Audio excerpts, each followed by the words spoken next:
Anywhere you go, you belong. Anywhere you say, anywhere.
Okay, what are you saying, people? Welcome back to another stream. I hope everyone is doing well as always.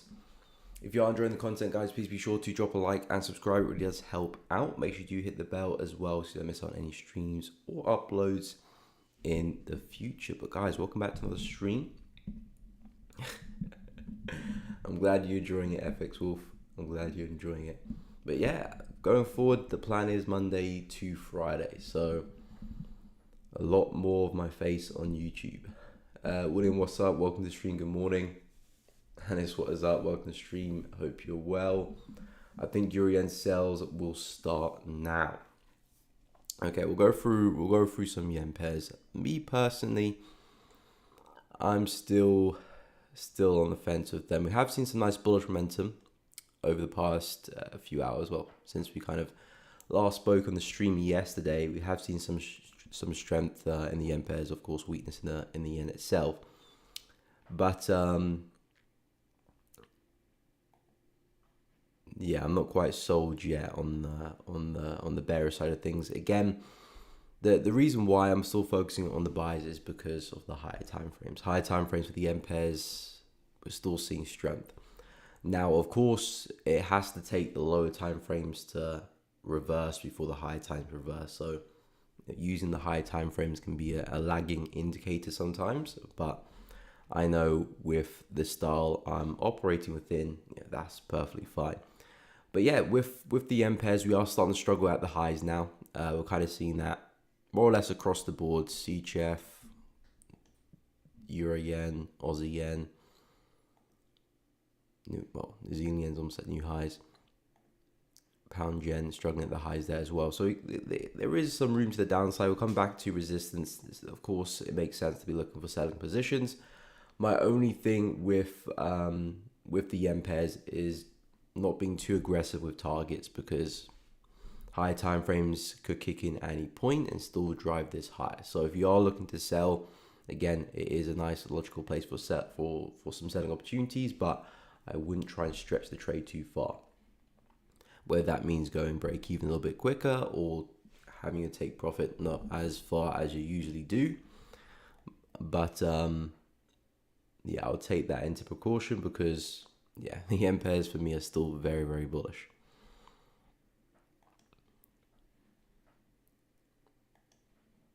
But yeah, as for myself, I'm still not quite interested in the yen pairs. I'm more looking at dollar pairs, some cross pairs. I'll go for my watch list in a moment. Anis, I'm in Euro USD sells, entry 1.08591, stop loss 1.08661. Okay, we'll see what's going on over there. Euro USD, I'm waiting for some long opportunities. I mean, I need a lot more downside before I start looking for longs. This is where I'm looking to buy euro. So hopefully we can see some downside and your trade could play out, because I'm looking to buy down here. So hopefully we can see some downside. But with euro, of course, we have come back to some areas where sellers will be getting excited. Of course, this is where we previously saw a lot of bearish momentum. We'll come back into that same area right now. So it does make sense for some downside. And yeah, I'm hopefully anticipating some retracement. Take profit 1.08348. 1.08348. Okay, that's around here-ish somewhere. Not too far away from it right now, actually. 08348. Yeah, it's about here-ish. What you say entry was 1.08591. 591. Okay, so Anus is in some nice healthy profit. Really nice move to the downside this morning. So yeah, we're not too far away. Probably will go and hit that. Judging by the momentum, you'll probably expect price to spew over to the downside, not suddenly rocket back up again to your entry. So yeah, it does look like we could see price roll over. I don't think we have any news in terms of dollar today, so should be pretty smooth sailing. But yeah, I'm liking that. It's come back to a nice area. I'm anticipating some retracement for this bullish leg, and it looks like we are seeing some nice downside. I also like the 4H candle as well. Big wick to the upside, taking out some of the highs here. Potentially you could use that to roll over some more. So I'm liking that. We are seeing some strength across the board for the DXY for dollar strength. So of course, euros down a little bit, pounds down a little bit, Aussies down a little bit. I'm still anticipating this as retracement. I'm looking for selling opportunities as we approach this area here. So I'm going to see what the DXY does at this level. If we can hold it, fantastic. I'll look for corresponding pairs, Euro USD, to bounce at this low. Aussie dollar, I think we're not too far away from my level. Yes, we're about a few pips away. So this one I'm definitely keeping a close eye on because I could be getting an entry this afternoon. New Zealand dollar. This one's a little bit further away. Probably looking at next week if I do get a setup. But it's pretty far away, so I'm not too sure I'll get anything. Dollar CAD. I'm still looking to see if we can break support. We're kind of just dancing at this area right now. I'm still looking to see if we can break through and then find the next level high. That would be my A+ setup if we could do that. But yeah, need to be patient for that. And gold and silver. Gold looks like it is bouncing off this high here. Like I said yesterday, it's not a bad level to buy from. It's just that the risk reward for myself won't be... Oh, just hit the mic there. Won't be up to scratch. It won't be up to scratch. So I'm looking for a deeper retracement. Of course, that's all in gold's hands whether it will do that deeper retracement or not. It's not for me to decide. I just have to wait to see if it will happen. If it does, I'm there to pounce, and I'm looking at buys. Same thing with silver as well. I do like this high here, looking for the retest, and again, continuations to the upside. So yeah, I'm pretty bearish on dollar until proven otherwise. If dollar has a crazy rally and breaks the highs here, then that will of course invalidate my bearish bias for the DXY, and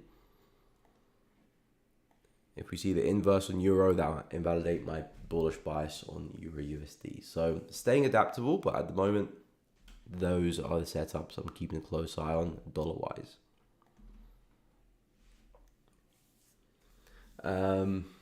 Yeah, high time frames are pretty bullish. Again, doesn't mean you can't look for selling opportunities on the yen pairs and you can't look for countering opportunities. It's just that you have to be aware what the high time frames are doing. So trying to be a bit more aggressive with those sell opportunities in terms of the take profit, and not trying to call the reversal, because statistically you're going to have a really hard time doing that. So if you can catch a decent amount of pips to the downside and price forms a high low somewhere and it starts to push up again, that's still a fantastic trade. Holy One of Israel, GA playing some serious games. Oh yeah, he's still holding GA. Is that still consolidating? Yes, it is. I mean, my Euro Aussie position is not moving too well either. This one arguably still consolidating as well. But GA is probably doing it a little bit more, it's a bit more choppy, but yeah, it's an interesting one because it's a 50-50 at this point in time. We've had a really nice sell off to the downside. It's either prices starting to build up for a move higher, or it's kind of having a pause for it to see another continuation. Which one it would be? I have no idea. No idea. All I know is that I'm looking for sells on this low here, should we get there. And yeah, I'll be looking for opportunities. Excuse me.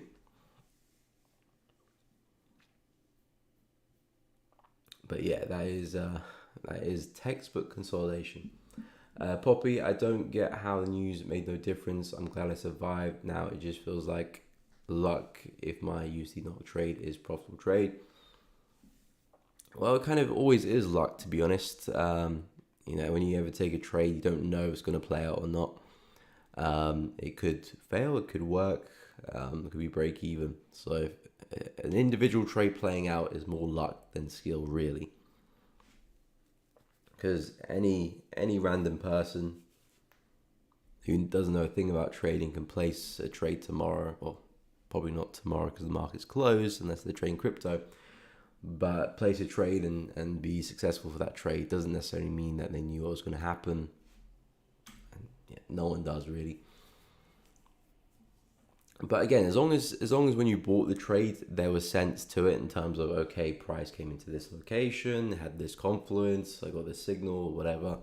As long as you have that at play, then there is logic behind the trade. And of course, you take that trade enough times, you expect yourself to be profitable. You expect there to be an edge. So yeah, individual trades playing out or not playing out, it is kind of luck or unluck, really, unluckiness. Pound yen, I'll take a look. Jesus, Jesus. I'm only selling to equal lows, but it doesn't want to go down there. Okay, is that for pound Aussie? Okay, so you're selling back to the low of the range. Yeah, I mean, there's a good chance we could reject the high and come right back down. That is I mean, if the market's going to continue what it's been doing, you would expect to see a rejection of that high and the market to come back down. I'm pretty bearish on this one. I do think we can go a lot further than where we're trading right now, possibly this low here. All I'm looking at is the lower highs continuing. But yeah, it's a waiting game to see if price can reject that high or not. And potentially, if you want to be a bit more proactive, a bit more aggressive, if the market does actually come back and reject the high again, that could be another possible entry to add to your position. Stop loss just above the high there pretty much. If you get stopped out, your price is most likely going to break higher anyway. And that potentially could end up being a nice trade. But of course, that's up to you, up to your style, up to your risk appetite as well.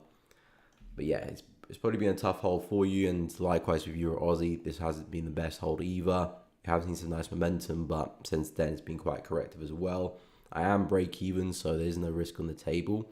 But of course, you want price to roll further, but that's up to Euro Aussie as well.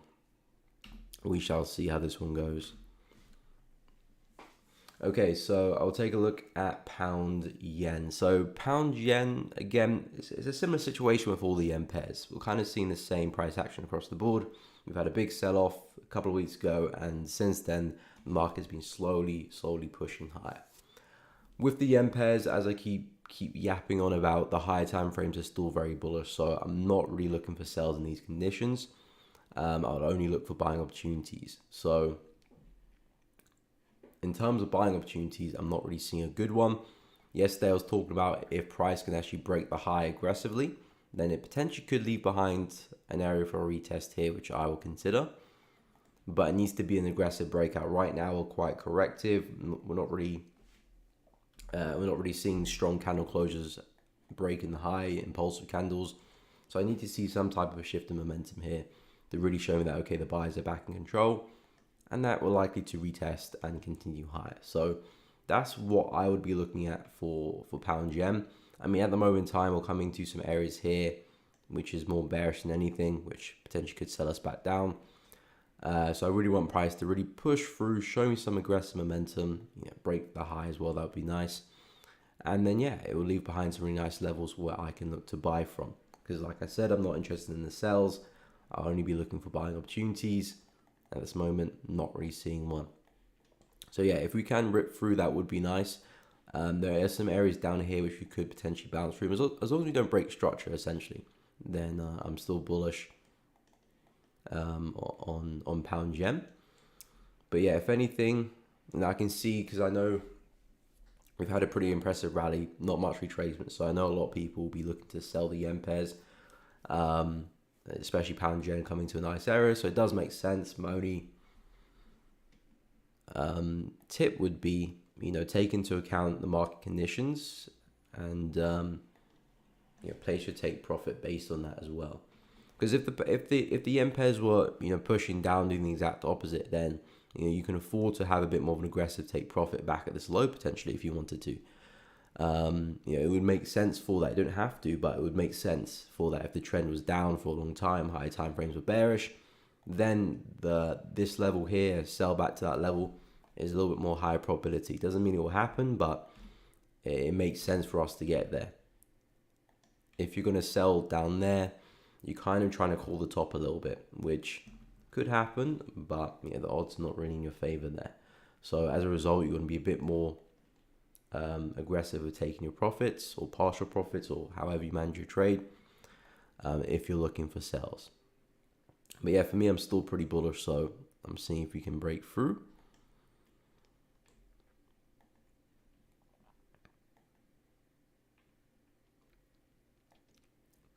But yeah, for me, my main focus is on the dollar pairs. I like Aussie dollar. We're not too far away, so I'm keeping a close eye on that one. Potentially could get an opportunity this afternoon. Euro NZD I like as well. Really nice breakout to the downside, heavy momentum there, leaving behind a nice low here. Pretty much just a range.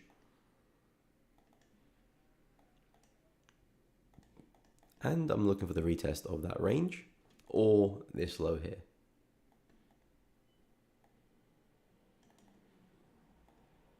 Either which one makes sense, and yeah, essentially just looking for the next lower high. Because at this point, it does look like we are printing that lower high on the daily chart. We've got one over here, second over here. Excuse me, voice is a bit croaky. So one over there, second over there, and I'm anticipating a third over here. So again, if that is going to be a lower high, you would expect us to then come back to the prior low and potentially make lower lows as well. So if that's my bias, if that's my thought process, that means I'm just looking at pullback opportunities all the way back down to 1.74. So it makes things pretty straightforward. Of course, if we suddenly start pushing up and breaking through the high, that's when my bias, my idea will be invalidated. But at this moment in time, we're not seeing that. We're seeing some nice momentum to the downside. We're breaking through key support. So yeah, sales look good here. Sales look good. Just need to see if I can get a pullback to one of these areas and then look for my entries. So yeah, I'm liking what I'm seeing there.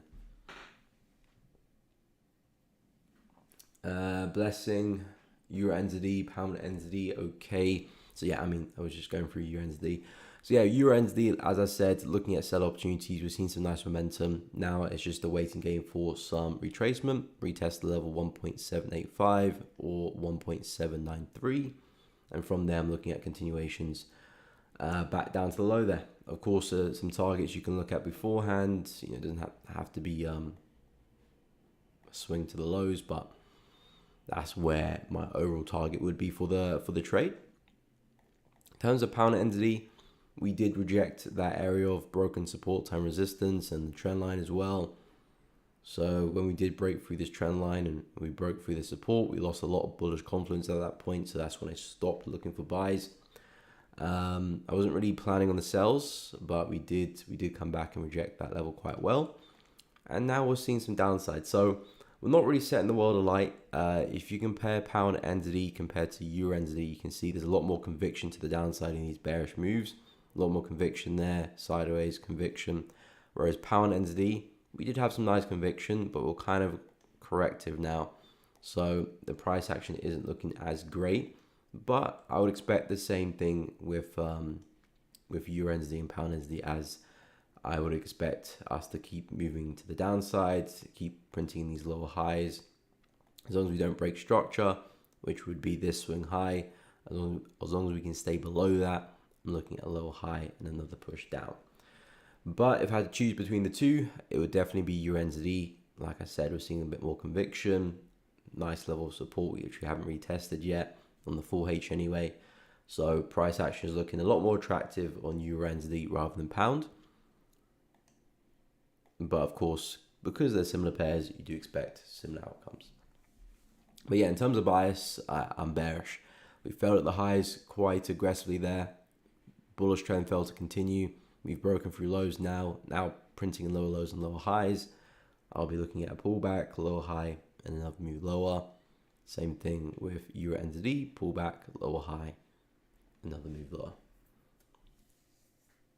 What's up, Daniel? Welcome to the stream. Hope you're well. Can you please take a look at Aussie dollar?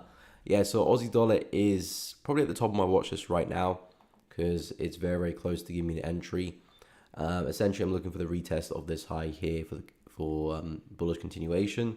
For the past few weeks, we've been printing in these higher highs and higher lows, as we can see. And essentially, I'm looking for the next higher low for the next higher high. And retesting the high there looks good probability for me, fits the plan well. And of course, if I do scale to the higher time frames, you can see we have been consolidating in this mess for a while. And it looks to me that we've finally had the breakout. And of course, this massive level of resistance will now be turned support. So it's black and white with Aussie dollar. See if we hold that level, we're on for a buy. If we break back inside that area, I'm not interested. I'm not interested because at that point, We've got a fake out to the downside, and we've got another fake out to the upside. And at that point, it's anybody's guess which way we're probably going to go next. So yeah, Aussie dollar, if we can hold the top of that range, that'll be fantastic. Looking for buying opportunities around that area. And if all goes well and we stay above the high of the range, I think there's a very good chance we push all the way back up to 0.685, which is that swing high up there as well. So there's a lot of upside potential for this trade too. But yeah, looking to see how we react on this level. We'll be patient, but we're very, very close to that level now. Ooh, did not mean to do that. We're very close to that level now. Probably going to hit it pretty soon, and then I'm going to be looking for my entry signals at this area on the hourly time frame. And if things look good, risk reward looks good, I will then look for buys at least back to that high over there at 0.671.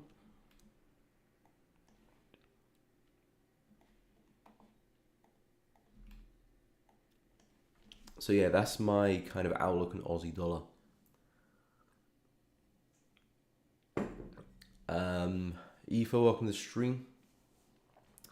Okay, some CHF pairs, NZD CHF. I think out of the CHF pairs, NZD CHF is my favorite CHF pair because we're seeing some nice momentum. Again, CHF pairs are a little bit more corrective than the other Forex pairs I look at. So when I do trade them, I do want to see some impulse momentum. When they're kind of like wicking around or like, you know, doing all of this nonsense here, I try to stay away. But now we're starting to pick a direction, really starting to push. If I go to the daily chart as well, you can see we're really pushing to the upside. We're taking out key highs as well on the daily chart. So I'm liking what I'm seeing with NZD CHF, and it looks to me that the market's really picked its upside direction. Big fake out to the downside here. Remember we had some news for Swiss a few weeks ago. Big kind of fake out to the downside. Now since that has happened, the market's kind of used that spike to then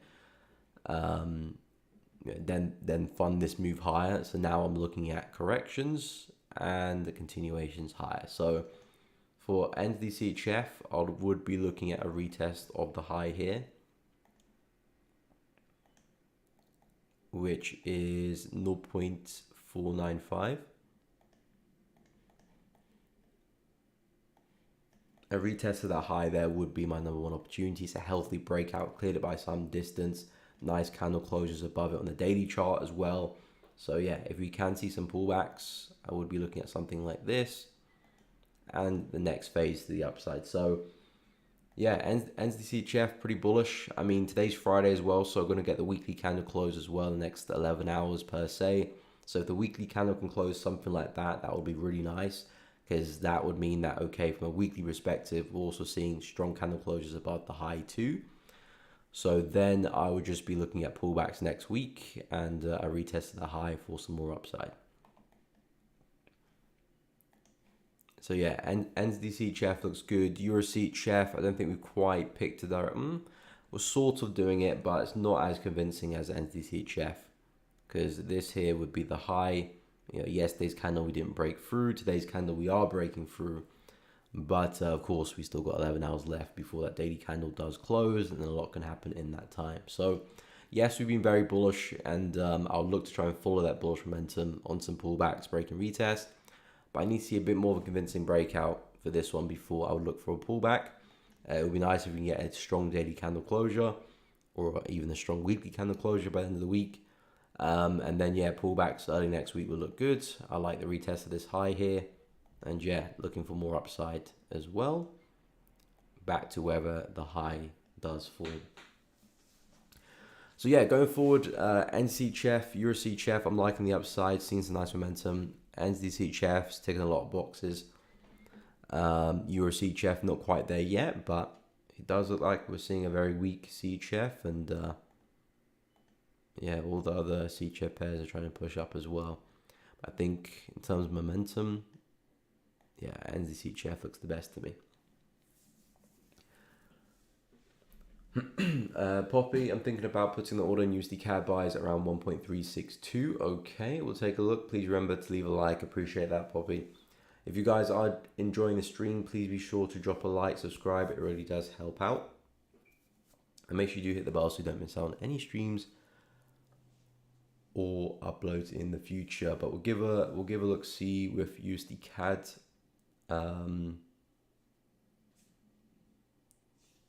Mosen, what's up? DXY, NAS 100, no problem.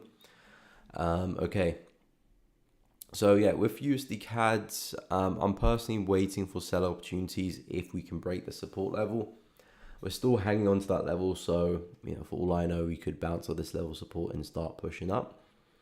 But I'm not really interested in that. Reason being, all these lower highs here, 1, 2, 3, give me the impression that we're likely to form another one at some point and push back down. So for me, the buys look a bit more short, medium term rather than long term.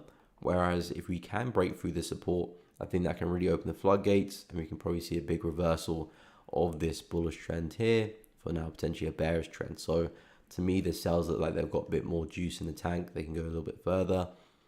So yeah, I'm waiting for us to get the break of that support. And then I'm looking at retest. But at the moment in time, we're still hanging on to that support. Maybe not the most convincingly fashion, but we are. You said you're looking at buys around 1.362. Where is that? 1.362. So that's around here-ish. Coming back into that low. So yeah, it's not a bad place to buy or coming back into high time frame support. The market looks to be printing in higher lows. But yeah, judging from the 4H structure, I do think we'll probably form a lower high at some point to come back down. So looking to capitalize on that move, depending on your stop loss, probably still catch a nice 1 to 2, 1 to 3, or whatever risk reward you're after, Poppy. But I do like the idea for some shorter term longs, but for me, I'll be holding out to see if you can get the break of that support for some sell opportunities later on. But for now, really, my focus is with some other dollar pairs, Aussie dollar mostly, but I like euro a lot. This one's still got a bit of a way to go, to be honest. I probably won't get a buy until next week, because I doubt we'll see a move to this low by the end of the week. Even if we do see it, then I need to get an entry signal as well, so that'll probably take some time too. So probably looking at buys next week, but Aussie dollar may sneak in a buy just before the weekly candle does close if we do successfully retest this level at 0.664. So we'll keep a close eye on that. In terms of indices, US 100, yeah, still very, very bullish there. Of course, we have taken out the highs aggressively, seeing some really nice candle closures to the upside as well. We have left behind some areas where we could come back for a retest. There's a brief area of consolidation there. Another slightly bigger area of consolidation there. If I'm looking to trade NAS, I'm just looking at pullbacks to one of these two areas to find some entries to take it back up again. Because, again, this market is bullish on pretty much all time frames, highest time frames down to the 4H hourly. We're seeing momentum. We just cleared the all-time highs. So, this is peak bullishness from NAS 100. So, of course, you'd expect retracement at some point, and looking at counter trend opportunities makes sense if that's your forte, if that's your style, that's what you're looking at. But for me, who's looking to follow momentum, I've always got to be favoring more upside in these conditions. So I'll be looking at a retest of these areas for some upside. And again, back to highs. And I suppose maybe 19K, because that's a big psychological level, could be where price might be gravitated towards. But besides from that, expecting a lot more upside for NAS 100, waiting for a pullback and then continuations. DXY looking at some downside as we approach some broken levels of support. Now time resistance. We had a really nice consolidation here. Price broke to the downside. And since then, we formed a lower high and now a lower low. So simply looking for that to continue for another push back down. Maybe an equal low, maybe a lower low. Maybe completely reverse. But this is the move I'm interested in. A pullback for some downside. It looks like we are seeing that pullback. So we'll see what we can do in the retest of that. But I do anticipate more downside for the DXY. And yeah, we'll be looking at the opposite on the other dollar crosses. USDC Chef didn't quite break out how I wanted it to, so this one's still not quite formed yet for me. Key support, the market keeps bouncing on this area, keeping the bullish momentum alive. I was hoping we could break through this area and then start looking for some sells, because at that point I would anticipate a reversal. But the market used that support for dear life, and it's looking pretty strong right now. So yeah, we'll keep a close eye on USDCHF because I do like it to the downside. It's still trading in a very nice bearish territory on the weekly chart. As we can see, this is the high. Ooh. This is the high that gave us that low. So essentially, as long as we respect that high, I'm looking for somewhat of a lower high. I mean, I'm not anticipating price to completely sell off back down to the low. It could do, but that's not really what I'm interested in. I'm looking to see if we can come back, at least retest the consolidation down there. If we can trade it to that low, that would be nice. Decent risk reward as well. So yeah, that's what I'm after on USDCHF, but after that bullish move, not looking ripe anymore.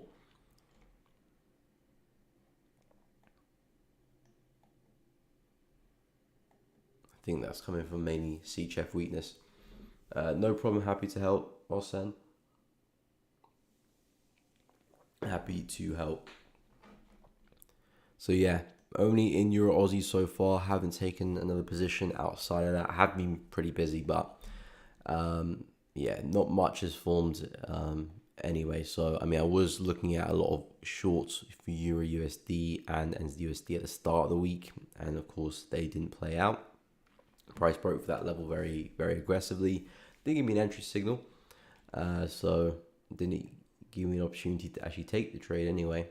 But yeah, we didn't hold that area, so that in turn didn't give me any setups there. But of course, since we have broken structure to the upside now, I have flipped my bias, and now I'm waiting for the opposite retracement to then buy them back up. And pound CAD and euro CAD still have a little bit more work to do before I look for buys. I know we've broken through resistance, sorry, but I need price to push on a little bit further before I'll consider some pullbacks and some retests to buy it back up, because again, risk reward is not good. If I buy right now, this is my first major level resistance, and risk reward is not looking so favorable right there. Same thing for Euro CAD, with a little bit more upside.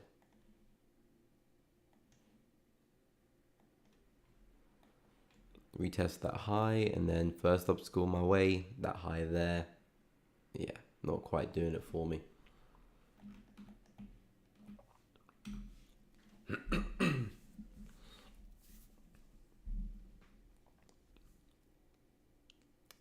Child Pouncy Chef, I will take a look, no problemo. I like you, I'm okay. AUSD buys also. I could put the trade on the next hour. Okay. Seems a little bit aggressive though. It might be. It might be. We are seeing a bit of bearish momentum on the hourly chart. So yeah, it potentially might be. But again, if it looks good to you, take the position. Take the position as long as you're managing risk. Worst case that happens, you walk away with a small loss. But yeah, I mean, I like it as well. I like the momentum as well. It's come back to a decent level. If I can see a successful retest of that, I'm definitely in the trade. It does depend on the entry signal, candle formation before I do take the entry, but this is definitely my level. If you want to buy right now, of course, we haven't really seen much sign that the market is about to turn. It's just coming back into a reasonable area where we could see the market turn. But yeah, I've always used candlesticks to take me into trades. So yeah, that's always been my bread and butter, really. So before I do take a trade, there's always got to be some type of candlestick pattern at play, which I'm then entering off the back of. But sometimes that does mean that, because obviously with candlestick patterns, one of the drawbacks of using candlestick patterns to enter your trades is the varying of candle sizes. Sometimes you get really, really big bullish engulfing, which just kind of skews the risk reward completely. So you could be looking at potentially a nice 1 to 3, but because of the big bullish engulfing you get, now looking at a 1-to-1 potentially. So if that happens, then sometimes I just don't take the trade because it inconveniences my risk to reward. So yeah, I'd have to see what happens at that level. But I don't think we have news today. I think we do have some CAD news. And I know we already had some Euro news this morning.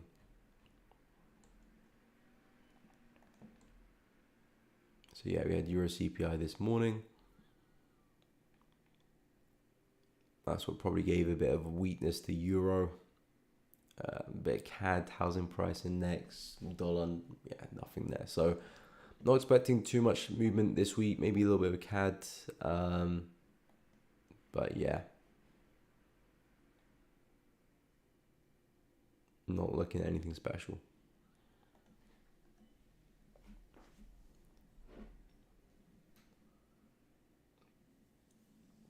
I'm not convinced that USD is bearish.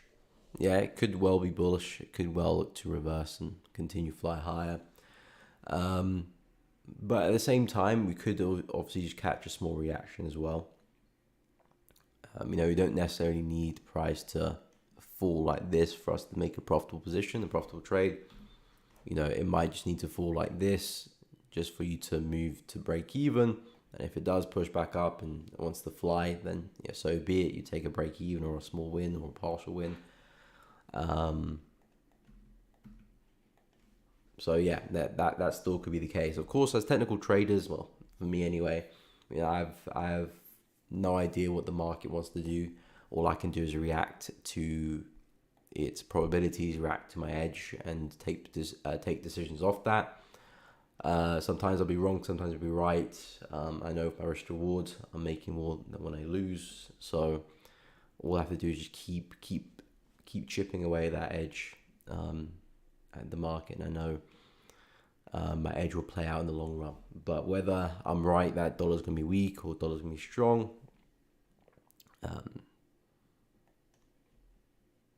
doesn't really matter day-to-day trades. I don't generally trade on Fridays. I don't trust the price action and the extra weekend. Yeah, some people do have that thing about trading on Fridays.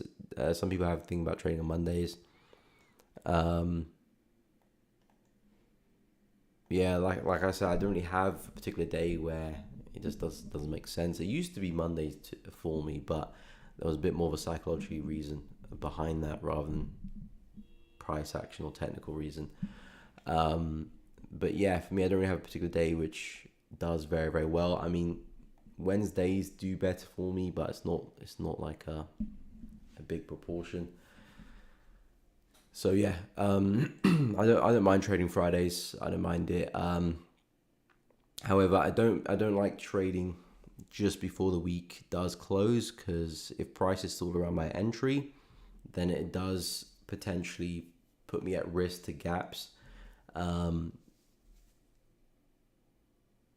So yeah, that could be a bad thing if the gap does go against me quite a lot, potentially below my entry stop loss price. That could see me using a little bit more than I anticipated. So, but then again, I still hold over the weekend. Thank you, Pan Chow, for subscribing. Appreciate that.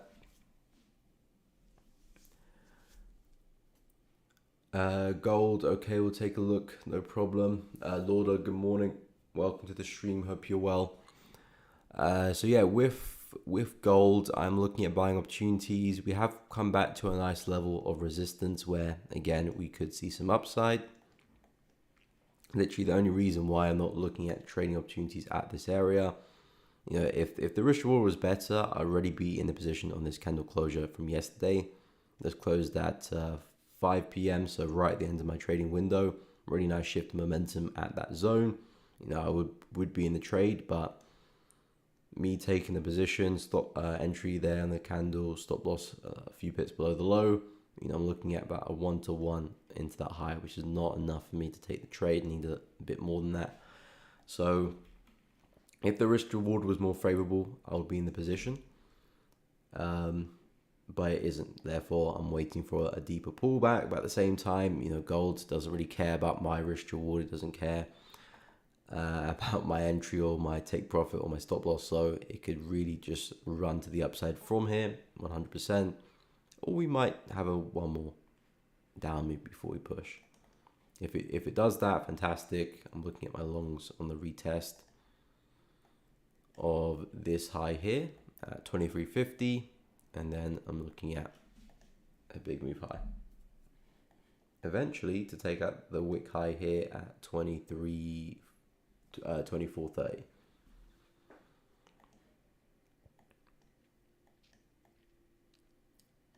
So that's the plan. No way! Happy birthday, Lauder. Happy birthday. So the market is obligated to give proper setup, especially in gold and US 30. 100%. I couldn't agree more. But happy birthday, Lauder. And thank you, Surreal, for subscribing. Yeah, I mean, whenever you take a trade on your birthday, it's always extra special, because if it does play out, you know, it feels like the market was just, you know, where it's your birthday and said, yeah, I'll cut you some slack. Here's a winner. But if it's a loss, it's like, how dare you give me a loss on my birthday?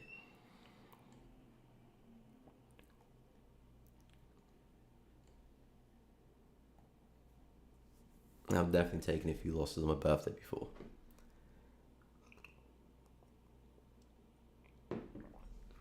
But yeah, in terms, Lauder, weren't you in a buy position on gold like early this week? I'm pretty sure you were in a long position around here somewhere. Or have you exited that trade? But yeah, in terms of US 30, still looking very bullish to me. I'm still anticipating more upside. This, to me, looks like a lovely little zone. Should we pull back into that area, I think we can come back for another retest and see some more highs. And take it, well, yeah, we have actually done that. Didn't realize we've done that. But yeah, I'm still expecting high prices. I know we've taken out the wick high, but I think we can still see high prices. Same thing with S&P, same thing with US 100 as well.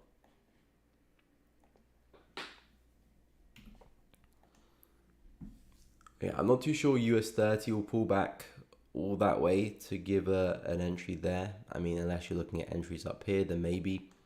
But a retest of this area is a bit of a stretch. But yeah, I do anticipate more upside, no problem, Lauder. Hopefully it's hope you celebrate well. Hopefully it's a birthday to remember. Morning, Ben. Welcome to the stream. Hope you're doing good. Ahmed, welcome to the stream. Miko Gold in shorter time frame, please. Okay, I'll have a look. See. What's the minimum risk reward you look for on a trade? At least a 1 to 2. That's for me to actually deem it valid enough for me to take the trade. It needs to be at least a 1 to 2, but preferably a lot more than that. Anything below 1 to 2, I wouldn't consider taking it.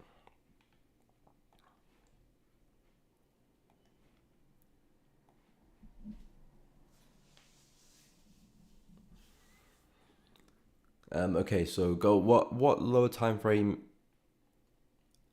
specifically are you talking about?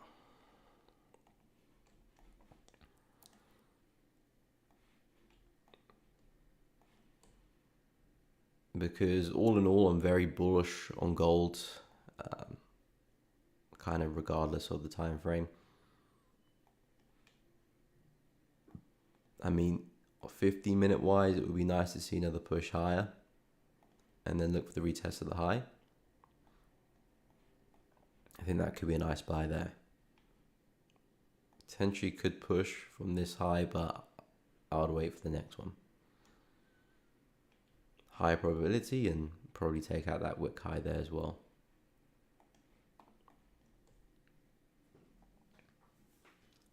Yes, I'm still holding gold position long from 23.58. Nice. Where's your target for that one, Lauder?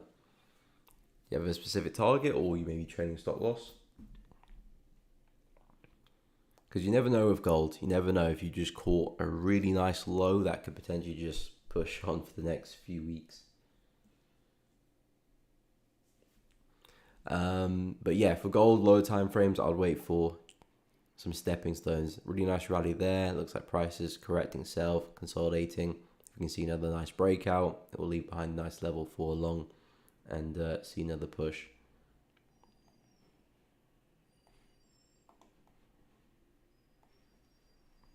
So yeah, gold, bullish. Where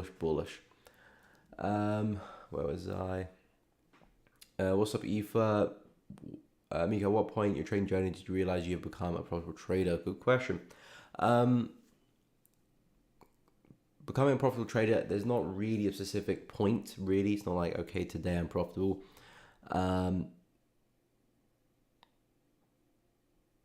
You have to kind of fake it till you make it, really. And the point where you start to find some consistency is when you're starting to see a steady equity curve over a number of months. For me, I was like, when I was 4 months in, I was starting to get a little bit excited, saying, okay, I think I'm starting to be profitable now. But after about 4 months, had a bit of a shaky period, but my equity curve took a bigger dip than I expected it would. But then it started to come through after another couple of months there. So after I kind of saw that kind of period, I was like, okay, yeah, I think I'm profitable now. But it doesn't really come up after a specific point. It's not like, today I'm profitable. But I think just looking at your equity curve, and you can kind of gauge profitability or not. And even that's a little bit up in the air, because there are traders who, for 9 months of the year would have a flat equity curve, or maybe a slightly declining equity curve, and then 2 or 3 months they'll make their money. But most traders aren't like that. Most traders are a bit more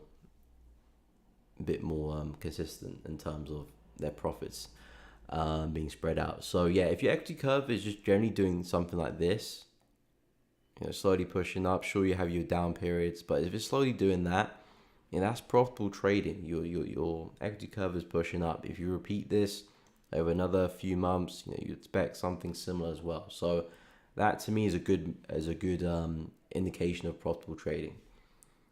It's never a case where, okay, I made 10% this month, I'm profitable. That doesn't mean too much, because if next month you're just going to give back 10%, and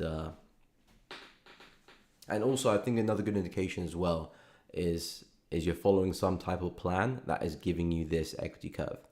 Don't get confused about seeing a nice equity curve, but your actions are random, because the equity curve sooner or later will do this. So if you're following a plan, as in a step-by-step plan, which you've tested, you've back-tested, you can see the edge in that plan, and then you start trading for a few months and you start doing this, then you're onto something. If what you're doing here is just off a limb and you've been jumping around with strategy, but you're in a bit of a nice period, then you're still probably going to do that at some point. So you need to be honest with yourself. If you're following a plan and you're doing that with the plan, then you've got something tangible there. What's been your opinion on Forex this year? Commodities and stocks have had nice volatility, but Forex felt dead for a while, especially with the majors. Feels like the volume is very low. Yeah, I mean, statistically, the price action hasn't been good as the past 2 years. At least the first kind of 5 months of 2024 hasn't been as good as even 2023. 2023 wasn't even the best, but it was still pretty good for an average Forex year. If you look at Euro USD as a nice indication of that, 2023 we had this movement here and that down move. This was 2023. So overall, you've got smaller trends within a slightly bigger trend there. You got a nice trend there. So there is some nice fluidity there. 2023. Of course, 2022 was fantastic. This trend here, absolutely beautiful. This doesn't happen all the time. You can see a lot of correct movement there. Sometimes you get the move there. This is horrendous price action. do get a big move before that. So it goes through phases, and I feel like we're in a bit more of a choppy phase right now, 2024. As you can see, this is pretty much the price action for 2024. Yeah, from there onwards. So we have had some nice trends-ish, but price action hasn't been great. Pound USD has been horrendous. 2024 pretty much starts here, and that's what we've had for pound USD, which has been horrendous. Whereas you look at 2023, at least 2023, we had a bit more of a trend to it. So nice free flowing opportunities. 2022, again, nice momentum. 2024 hasn't been fantastic there. So yeah, price action hasn't been as good as previous years. But again, we're not even quite halfway yet. So I do feel like we'll still eventually break out at some point. And probably we'll get some nice free flowing movement. But yeah, we have been quite choppy. Yeah, look at Euro Aussie, all consolidation, only now just breaking out. And even so, it's not even the most cleanest breakout in the world. Pound Aussie likewise as well, a lot of consolidation, only now breaking out. So yeah, price action hasn't been A1, but of course, if you look back at the market, you can see the different phases. Sometimes we're very, very choppy, sometimes we're really free flowing. What's up, Casper? Welcome to the stream. I will have a look at your receipt, chef, no problemo.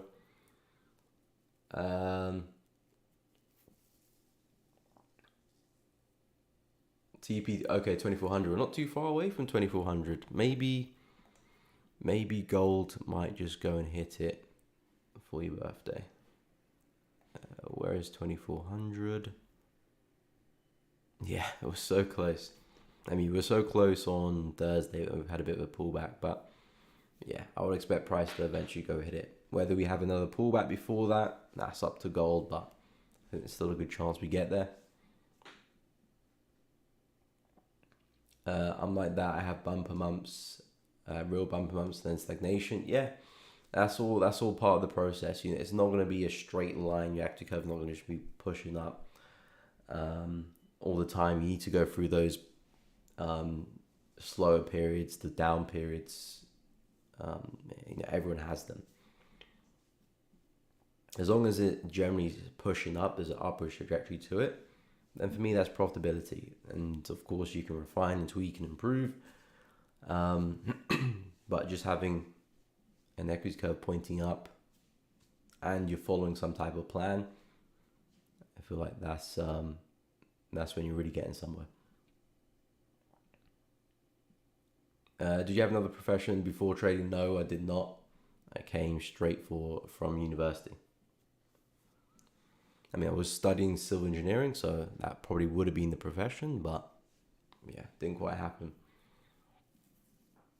Ben, I feel like the central banks start adjusting interest rates, we'll start to see some volatility. Yeah, you would think so. Probably a few more months for that though. Yeah, you could be right with that one. But yeah, I mean, I feel like with the market conditions, you have to adapt a little bit to the market conditions. Sometimes it might make a bit more sense to have a bit more aggressive take profit. Sometimes not so much. You have to watch for your trade frequency as well. You have to understand what conditions you perform the best in. And if it's not prime conditions, you want to be not as active in the markets as you would normally be. If it is prime conditions, if it's trending and you specialize in trading markets, then you want to be as active as much as you need to. But yeah, it will vary. It goes through cycles. It's not like the Forex market's becoming dead and it's going to become dry. If you look back through the markets, through the years, you will see dry periods, you see active periods, you see more dry periods and more active periods. Especially after a year like 2022, you're going to see some stagnation a little bit. Anyway, let me go through your receipt, chef. So yeah, I spoke briefly on this one. I said I'm liking the upside, but I want to see a bit more momentum of us breaking higher before looking for pullbacks. Because the daily chart has been pretty bullish. You had a massive wick to the downside, which looks like it's just being the catalyst for this next higher low and price to push on. So high time frames look bullish to me. As a result, that's the kind of the direction I want to trade in. But I need price to be a bit more convincing. Push on a little bit further, and then I'm looking at some pullbacks too long. 0.984 would be my area of interest. Retest that high, but yeah, I would want a slightly bigger pullback before. Slightly bigger breakout before looking for pullbacks. But yeah, Euro Chef expecting more upside. Yedish, do you remember I told we were going to create that wick on gold in the weekly time frame? Are we creating the wick? Okay, talking about that wick there being that high. Okay, fair play, we did do that. I thought you were talking about the actual candle wick, but yeah, we are, of course, pushing above that high. Nice stuff there. I don't really ask that question. Gold buy zone, please. Well, we're at one right now, kind of, but personally, I'm waiting for 23.50 before I look to take any buys on gold. We could bounce from here. We are bouncing at the moment, but I'm not expecting anything too crazy on Friday. Not much news coming up. Market's a little bit slow today, so I'm not sure if gold's gonna burst up higher. It might kind of move sideways today, close to the week, and then we see what happens come Monday if we just push up or maybe you have a deeper retracement. But either which way, this is not a bad level, 23.75 and also 23.50. I think it's a good time to buy stocks. I can't see the US raising interest rates much further up. Could be. I don't really trade or invest in stocks. So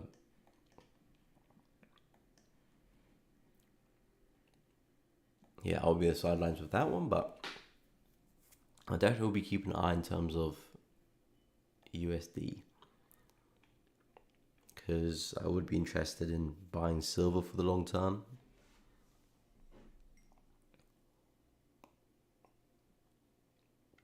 Because I think that can double in price.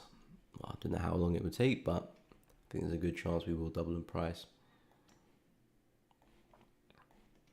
At least get back to that high there.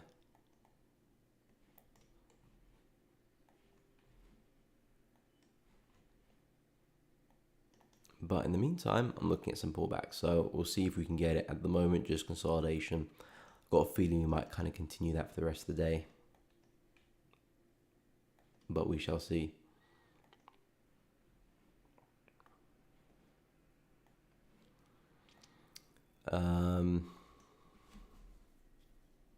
Yeah, maybe. You don't invest in stocks? That surprised me. How come?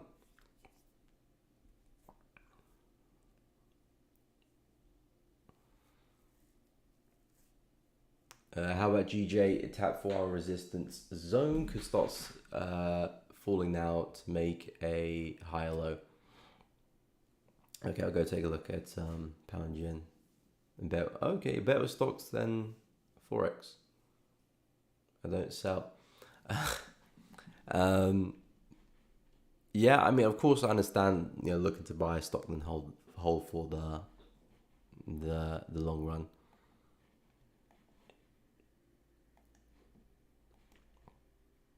But no, I prefer having my money in my trading account. Okay, so GJ. Yes, we are coming back into areas where we could see some downside, but I'm still pretty bullish on the yen pairs. Again, probably sound like a broken record at this point, but high time frames are just so bullish with the yen pairs, so I'm not really one to go against that. Doesn't mean we can't sell off and we can't start falling. 100% we're going to do that at some point. We're not going to fly on to the upside forever.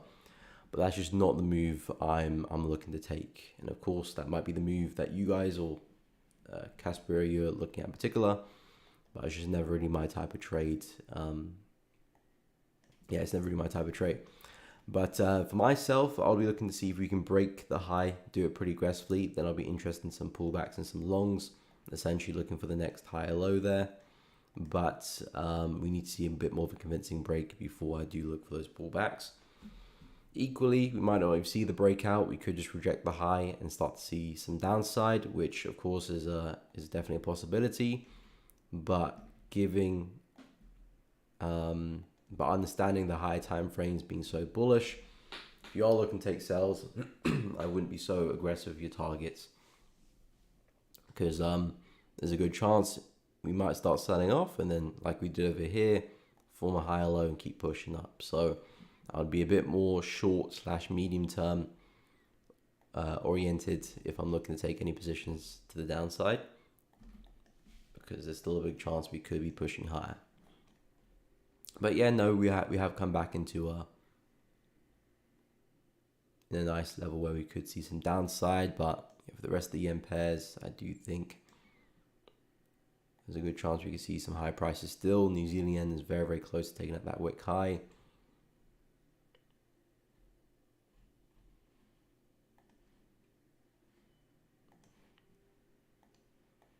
I mean, CAD yen is very far away. CAD yen might see some downside as we approach some of these areas.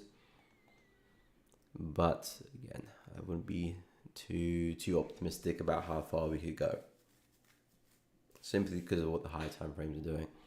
Because again, everything is all probabilities. If you're looking to sell in a bearish market, if you're looking at the stats, you probably will find a better success rate in a bearish market than selling in a bullish market on average. Doesn't mean you can't find really good opportunities selling in the bullish market. You 100% can. And again, trading FX, we're not necessarily seeing crazy trends. FX is generally a bit more choppy, so you can definitely get away with some really nice selling opportunities in bullish markets. But in general, on average, you probably will perform a bit better in bearish market selling than bullish market selling. So that's kind of what I try to stay with. I do take counter trend opportunities from time to time, but I try to keep them to a minimum, and in specific conditions as well.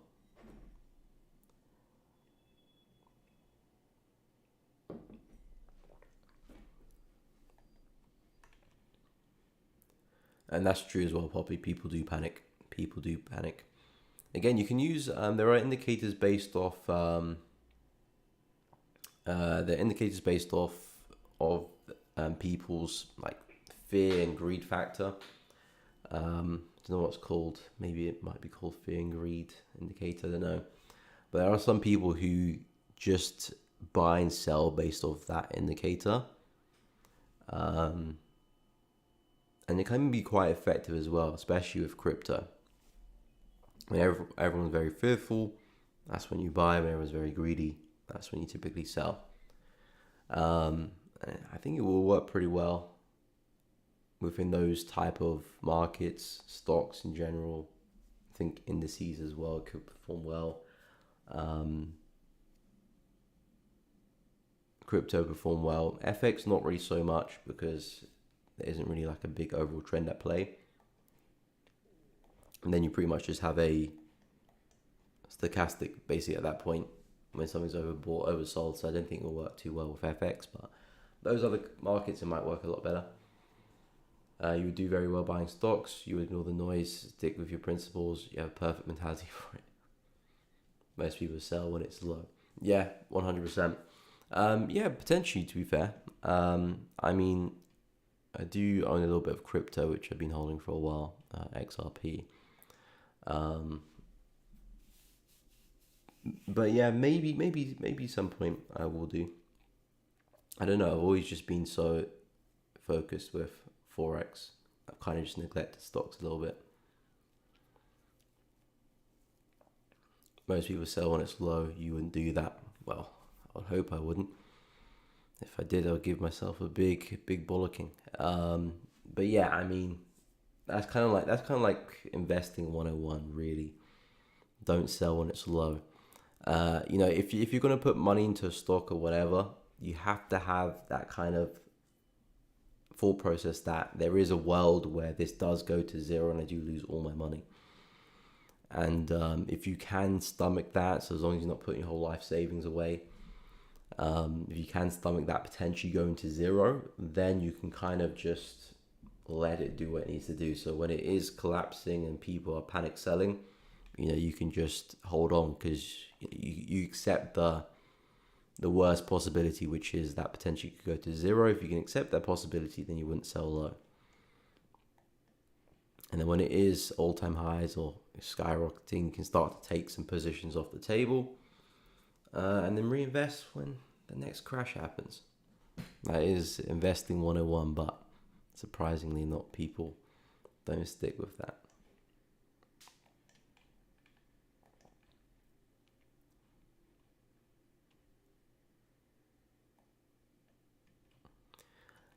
So yeah, at the moment in time, only in Euro Aussie. It's been a quiet one for me, but hopefully we can pick up the pace maybe next week. I'm keeping a close eye on Aussie dollar because it's really in my entry price. It's not quite there yet, but probably this afternoon it will be. Then if you give me an entry signal, I'll be in the position. FX very slow this year, and it got me frustrated a bit. Hence, I started to focus more commodities and indices. Okay, makes sense. I mean, I dabble in gold and silver, but my bread and butter is FX, majors and minors. Indices do tempt me, to be honest. Indices do tempt me because I know it does trend relatively well. They do move slightly different to FX, so I need to make that mental adjustment a little bit. But if I do add to my watch list, it'd probably be like a US 30, just see what's happening there, get used to it, trade it with small position size.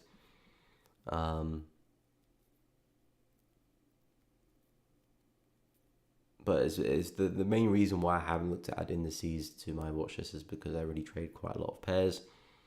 So I'm actually more thinking about dropping a few pairs rather than adding.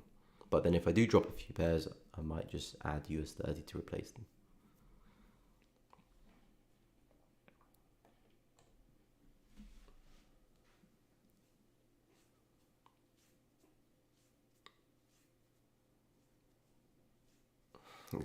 Except JPY. Yeah, JPY gives me my biggest winners. My win rate in JPY is not as good as other markets, but it gives me my bigger trades, so it kind of makes up for it. Ben, how did I get into trading? My dad introduced me to trading back when I was in school. But his friend introduced him to trading, and then a couple years later, as he was learning it, then he introduced me to trading as well.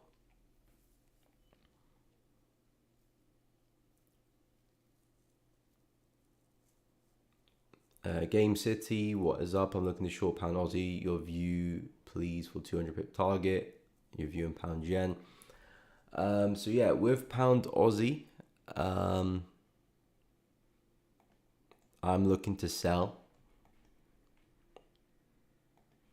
but I do need some retracement. I'm looking at a retest of this low here for some selling opportunities. We may even have a deeper pullback, so I will consider a retest of this low here too, which is around 1.93, as long as we don't take out this high.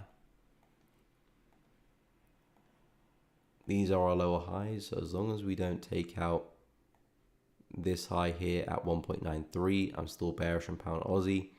I'm looking for a sell off. Looking for a sell off this level or a sell off this level. I think I probably would prefer this level here actually, because the risk reward would be very, very nice, but we shall see. I'm looking at sells for pound Aussie. We've had a really nice drop, and I'm simply looking to continue that move, to follow that move lower. But I do want to see a pullback first, and either one of these areas, I'll be looking at my entry signals at to see if we can get a good reaction before looking to short. So yeah, that is the goal with pound Aussie, looking for sales, and that probably will give you your 200 pips if you do sell up here back to the low. That's about 300 pips. This probably will give you 200 pips. Yeah, just about 200 pip target, 300 pip target.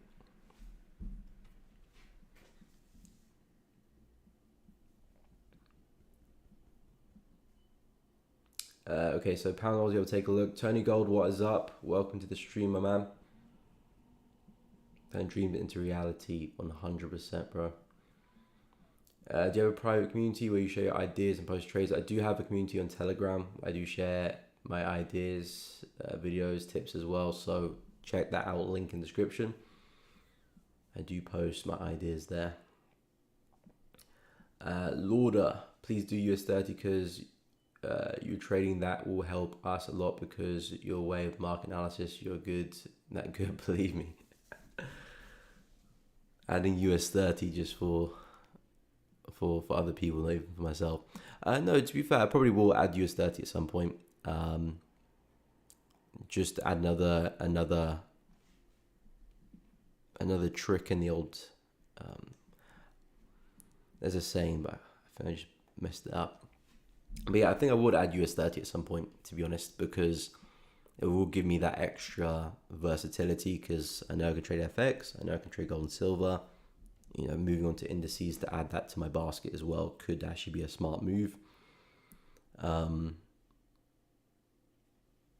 never know. Maybe one day I decide to specialize in indices. Who knows? But yeah, I think I will add it, but I might ditch some FX pairs before that. I think there are some few FX pairs which I haven't traded for a while, which don't really perform that well, which I probably will ditch. But I need to go through my data before I just make that decision. Eva, what was your profession before starting Forex? Do you still have outside profession or just Forex? No. I didn't have a profession outside of Forex because I came straight from university to full-time in trading. But I was studying to be a civil engineer, so that would have been my profession. But yeah, I didn't finish university, went straight into trading. Casper, do you invest in anything else apart from Forex, like ETF, buy and hold for life? Do have a bit in XRP, but otherwise, no, not really. I like keeping my money in my trading account. Majority of it, but yeah, I do have higher hopes for crypto in the future. So I do think there is room for growth, and in terms of potential return on investment as well, I think crypto has probably the biggest return on investment. If it does succeed and become a big part of society, I think crypto has a really big return on investment as well. So yeah, I do like what I'm seeing in terms of crypto. But yeah. And ditch CHF. Yeah, a lot of people are doing like the old Swiss.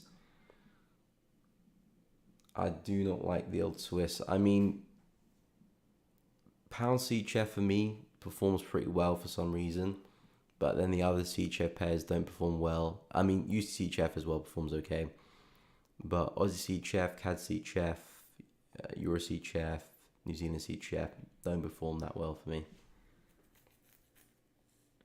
But there is still edge there, which is why they're still on my watch list, but I don't trade them as much as I would do the dollar pairs or the yen pairs.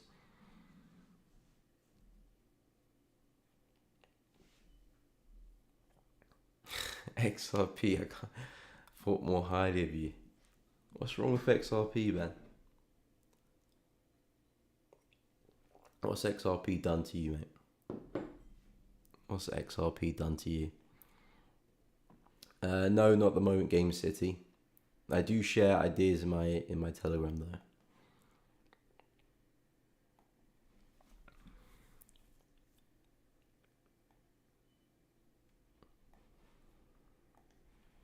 Mate, you're Aussie. What are you doing, mate?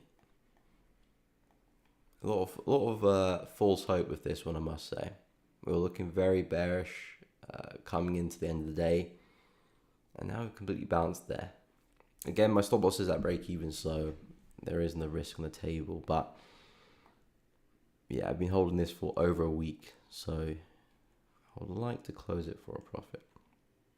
But hey, I can't be focused on individual trades, which is sometimes difficult to do. Sometimes it's easy to focus on your individual trades and get lost in those individual trades. But I always try to remind myself, in the grand scheme of things, individual trades don't really mean much or anything at all. So yeah, win, lose or draw, as long as you're managing your risk, doesn't really mean much, if anything.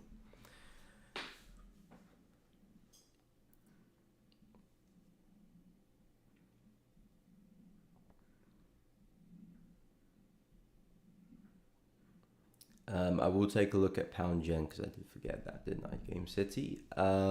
What's up, Thobar? Welcome to the stream. Agreement with Florida. Okay, in terms of US30, I'm holding short position US30 from 40.043, targeting 39.417. Please include US30 for us. Yeah, I mean, I always will take a look at US30. Of course, I don't trade it myself, but yeah, same with Bitcoin as well. Same with oil. I will always, keep tabs on those markets. But yeah, I think US30 is at the top of the likeliness of markets that will add to my personal trading.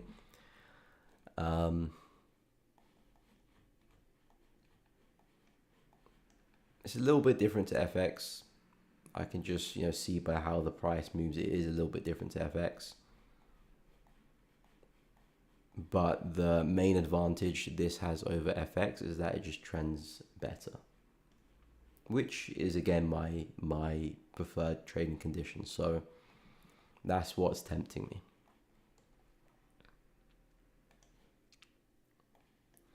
Okay, so I'll take a look at pound yen. We'll go through US30. Nothing really with the coin, just XRP community make me laugh with the ridiculous price target XRP to 338. We've got to have hope, mate. We've got to have hope. We're dreamers out here.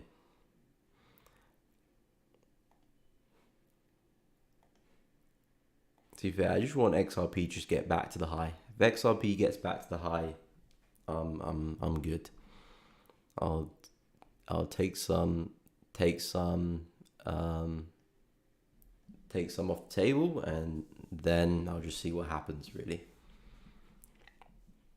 Okay, so pound yen. So yeah, pound yen, as I've said for this one, I am still bullish. I'm still looking for buying opportunities, but I do need to see a bit more upside before I consider any longs. I need price to break through the high here, do it very impulsively, then I'll be interested in long opportunities. But for now, it's just a little bit corrective. So yeah, I want to see a little bit more upside first before I consider any longs. I understand a lot of people will be looking for some sells for pound yen coming to these prices, and again, rightly so. But again, not my cup of tea, not my forte here.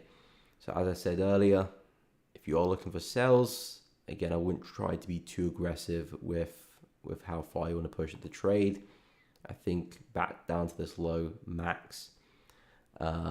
We could go further, of course. We don't know what's going to happen with price, but because the higher time frames are so bullish with the yen, the yen pairs in general, there's still a good chance we will form a higher low at some point and still push on.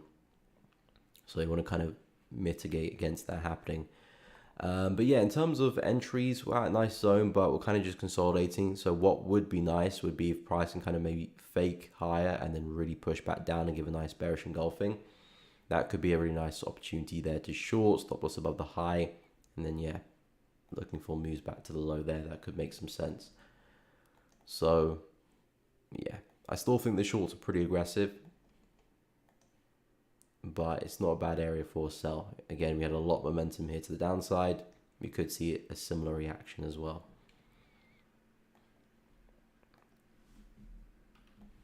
But yeah, for me, I'm still very, very bullish.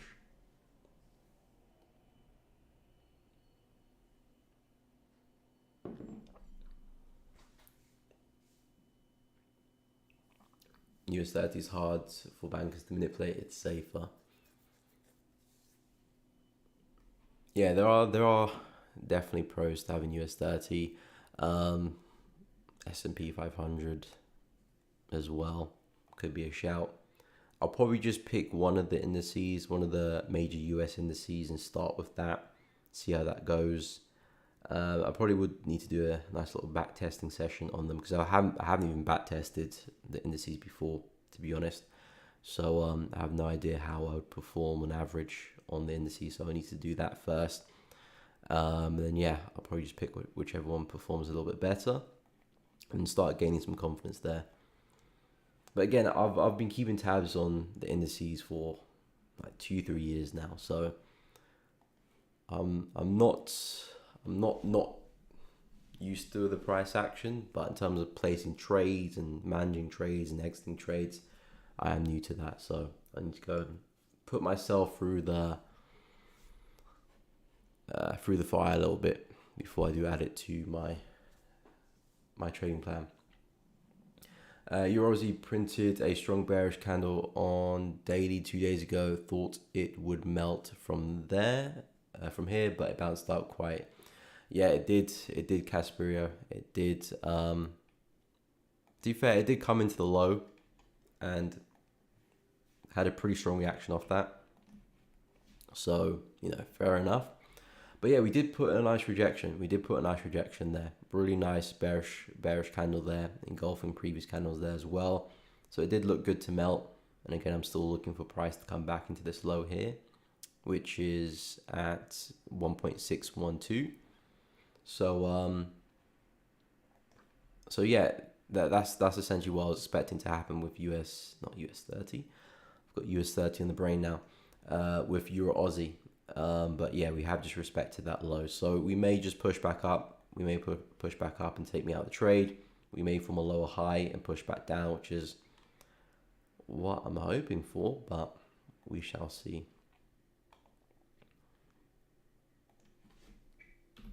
Either which way, we've been printing in these lower highs, and all I'm looking to do is for that to continue. Same thing for pound Aussie. Should we break higher?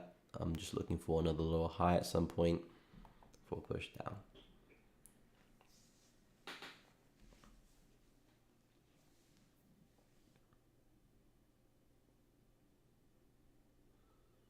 A bank can't just create a bullish and golden candle or the opposite. I think it's all the time when trading the NOK. How is USD NOK?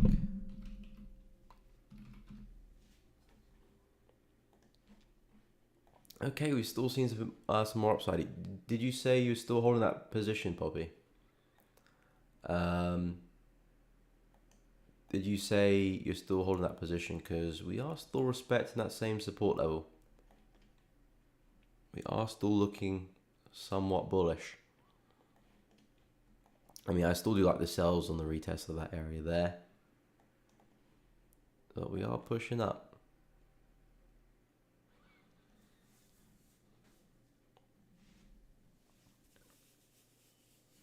I know you use IC Markets, and I want your opinion concerning their prop firm IC Funded. Thank you. Yeah, I haven't checked it out, to be honest. I haven't checked it out. I mean, I'm working on my own, to be honest, so I'm kind of busy with that. But yeah, I haven't actually checked it out, to be honest. But yeah, I'm actually going to do that. Yeah, I need to check them out to see what they're doing. Because, of course, IC Markets is a very big broker. So yeah, them having a prop firm, somewhat of a big deal, to be honest. Somewhat of a big deal. But yeah, I haven't actually checked it out, to be honest. So I will have a go see. Let me just do a quick little look now.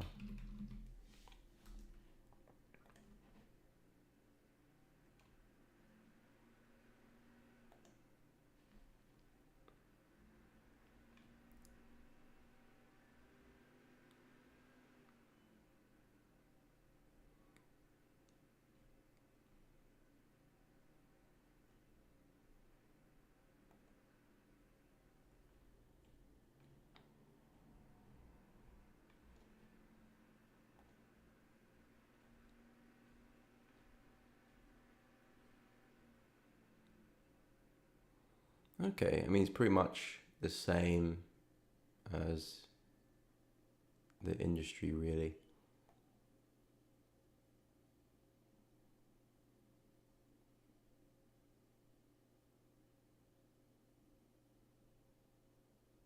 Yeah. Yeah, I've never actually checked them out before, to be honest. But I probably will dig a little bit deeper there.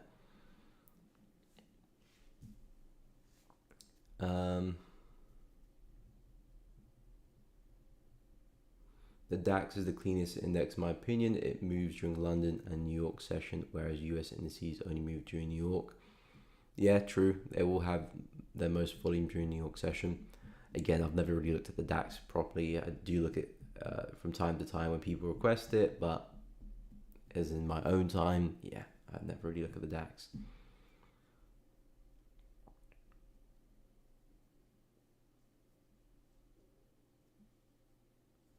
Yeah, my trade is up, hasn't done enough to be confident. I'm a quarter of the way there. Okay. Yeah, it is a little bit slow, to be honest. How we're pushing up. We haven't actually, we haven't flown, but we have had a nice reaction off that low, which would be enough to maybe secure some partial profits.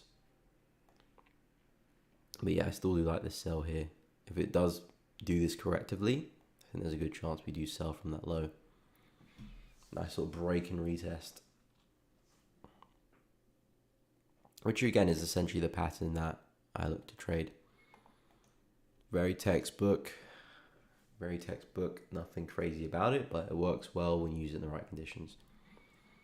Okay, Aussie dollar, are we there yet? No, not quite. This one's taking its sweet time now.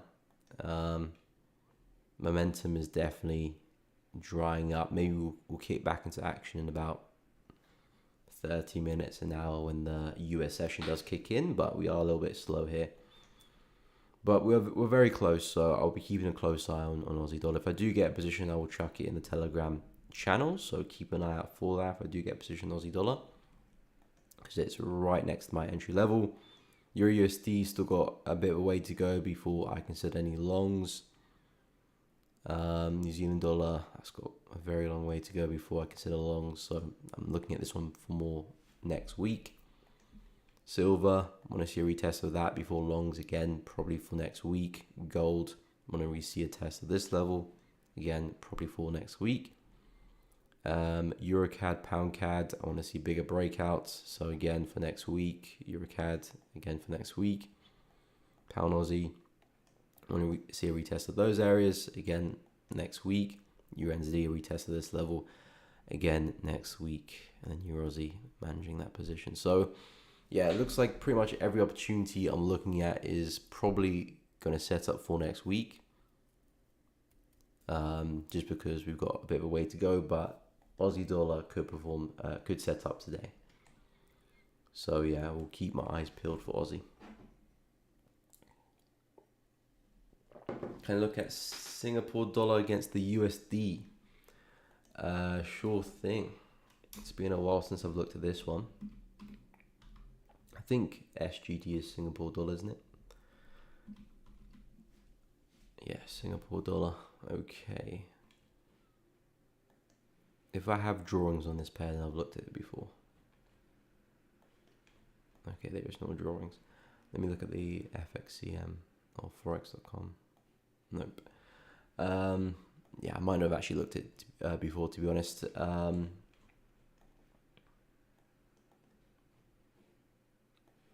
Oh wow, we've been heading down. Yeah, I think longer term for this one, probably gearing up for another move lower. Something like this. All I'm seeing is move, retracement, move, retracement, move, retracement. So yeah, this to me looks like impulse, retracement. Probably going to see that happen at some point. But yeah, this is the weekly chart, so that's speaking months and potentially years into the future. As for right now, it's kind of just consolidating. And again, consolidation isn't really my my focus, so I wouldn't really look to get involved in these conditions.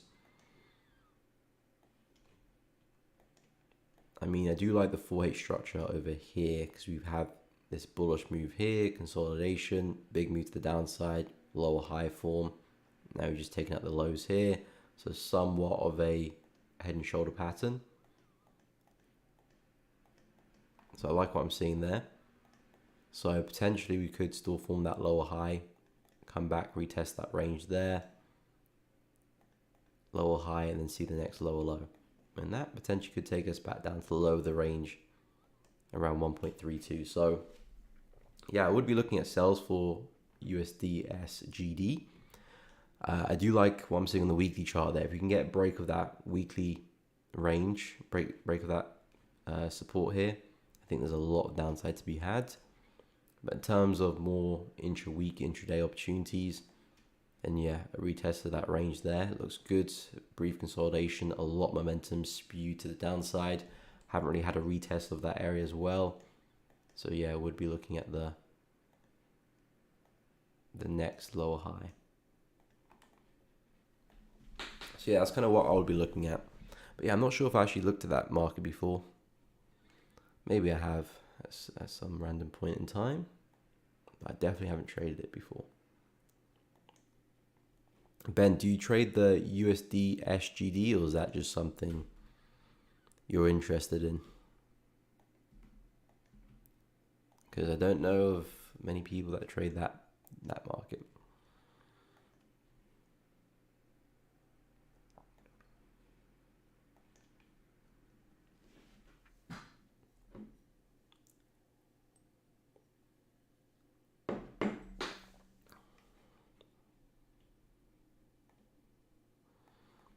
XY is looking pretty bullish, which for me is good because I'm looking at this as retracement.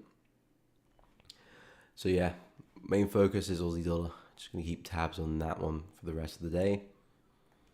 Yeah,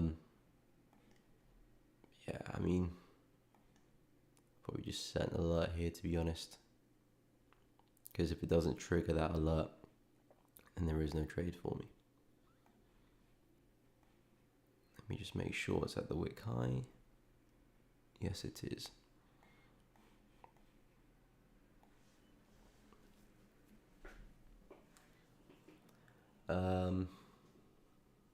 It's been consolidating for years, whichever way it moves up or down, it's going to be a huge move, yeah, 1000%.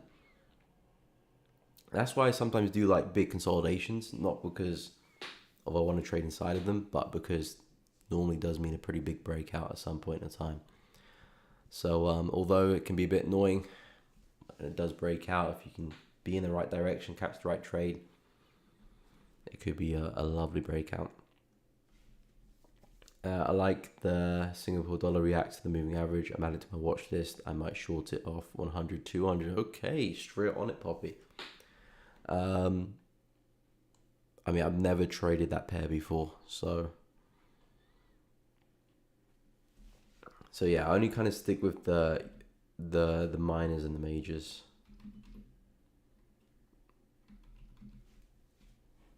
Which again is a little bit up in the air because some people might have definitions of the minors as different currencies. Some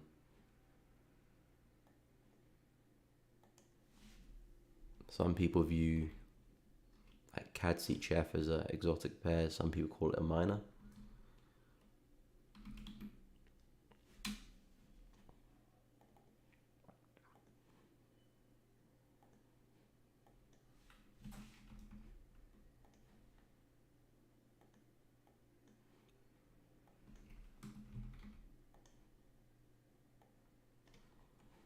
To be fair, the moving averages, yeah, I don't really like using moving averages too much when the market is consolidating because it's going to give you a lot more signals, but a lot more false signals as well.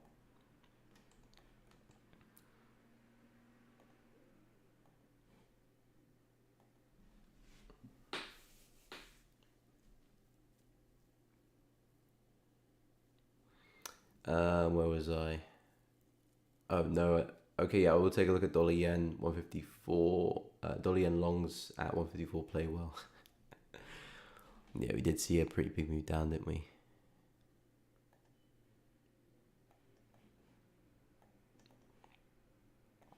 Price sold off, but did come back to around 153, 600, then push back up again. Yeah, it's been a bit tricky to trade the yen pairs, a little bit all over the place. I haven't touched it for a while. No, I never traded it, just came across it once and it looks interesting. Spreads are actually quite tight. Oh, okay, found an IC markets around the pivot spread. Okay, not bad. That's very good for quote, quote, exotic currency. Target 157, 158, or this 156 would be supply.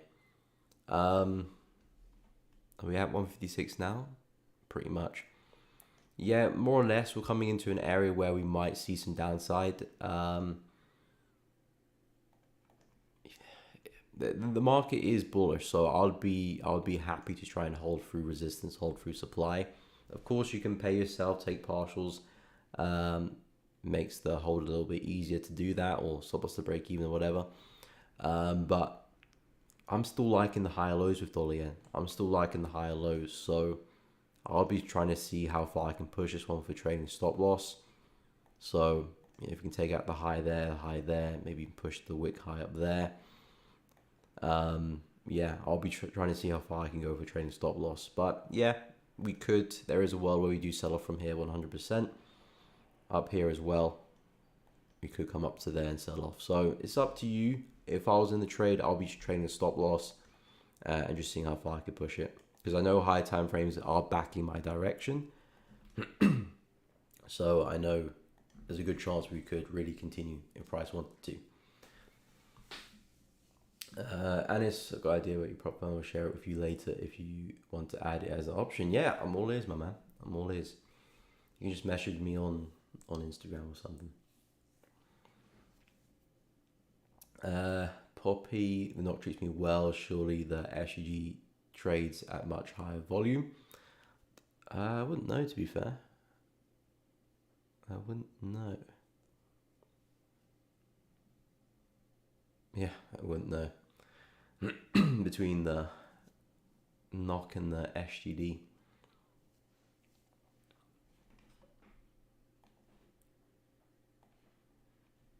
Whereabouts in Norway are you from, Poppy?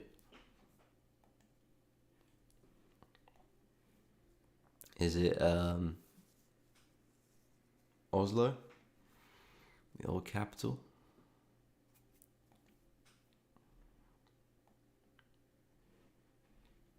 To be honest, I think that's the only city I know in Norway.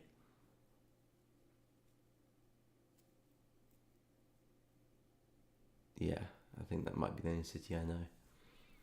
Off the top of my head anyway, I probably might be able to recognise another one.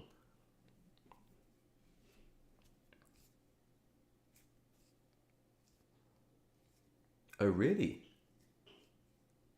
SGD is the 10th most traded currency in the world. I did not know that. Singapore really be doing getting their business done. I mean, yeah, Singapore's economy is definitely phenomenal, given its circumstances.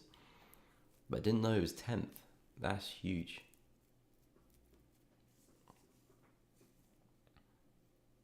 Oh, you're Kiwi. I always thought you were in Norway. Maybe because you just trade NOK so much, I just thought you were in Norway. Or is it someone else in Norway? I don't know. Oh yeah, Kiwi. Yeah, I wouldn't know that. I would try and pronounce it, but that little dot on the top of the A is throwing me off. So I think I'll just keep my mouth shut. There's a big financial sector in Singapore, so it's not really a surprise. Yeah, of course, Singapore's economy is very large. But I don't know. I just think Singapore's a small country, so I mean, I know it's going to be have a big economy, but yeah, just look at it as a small country, so I just wouldn't think it would be 10th. But fair play to Singapore, fair play. I tip my hats off.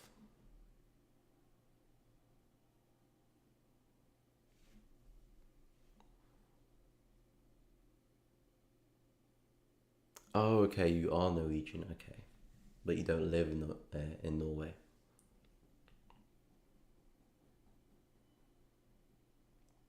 Norwegian slash Moari. What's that? Mori? Haven't heard of that. I'm a strange mix. Strange mix like Polish and Nigerian. Yeah, you can say that again. You can say that again. But yeah, what's Moray? Is that like a region in Norway or something?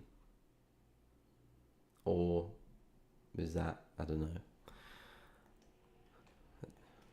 I have no idea.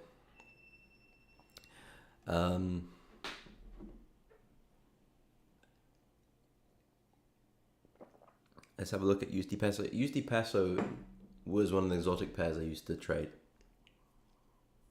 I did used to trade USD peso. But I stopped because of the spreads. Not spreads. I mean, spreads weren't great, but I stopped because of the swap. Swap was just too large. I mean, it's good if you're selling it. Swap is phenomenal. You can hold a trade for a few days and get stopped out break even, but still walk away for a decent swap. That actually makes the trade well worth it. But if you're buying it, and you hold it for a few days and it comes back to break even, you might as well just take a loss really. So the loss, the spread isn't great if you're buying it. But yeah, peso has been falling for a while. It's been falling for a while. It's been bearish for a while. So I would still be expecting more downside. I'll be looking at price eventually coming back to that low. Yeah, it isn't a stream for exotic pairs. I'll be looking at a retest of this area.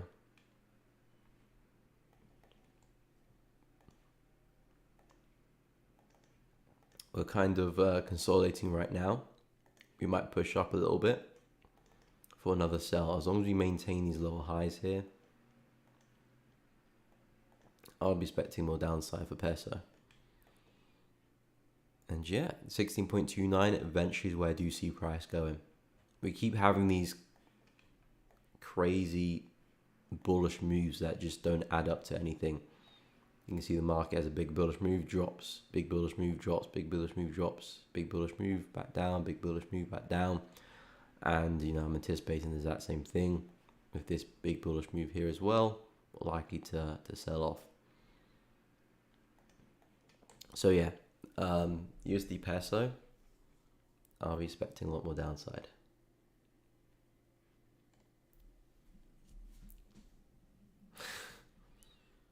USD ARS, what's that? USD ARS. Oh, Argentinian peso. Wow, really going to the depths of it. Oh. What on earth is that?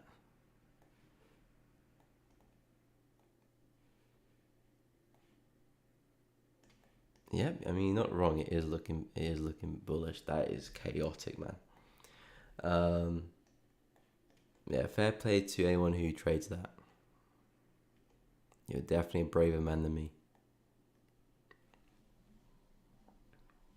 Braver man than me.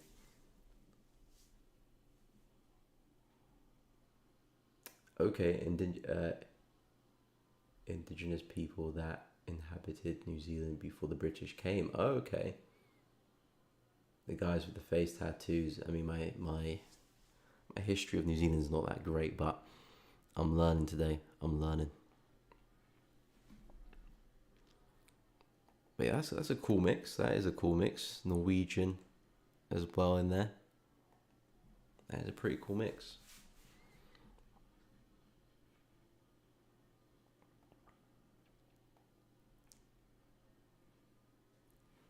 Okay.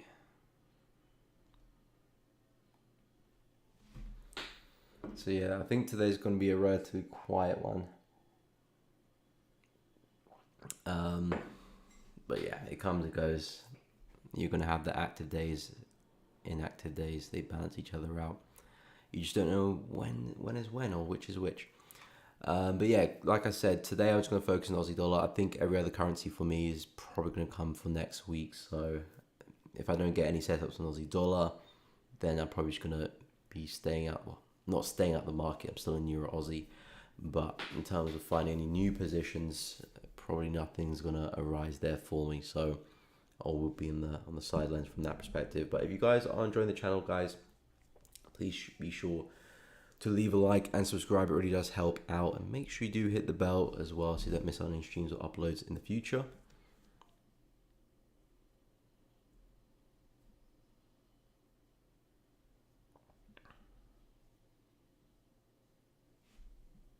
Could be, to be fair. I would have no idea, to be honest.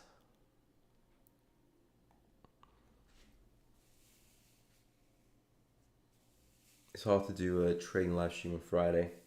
Why? Because the volatility is not quite there.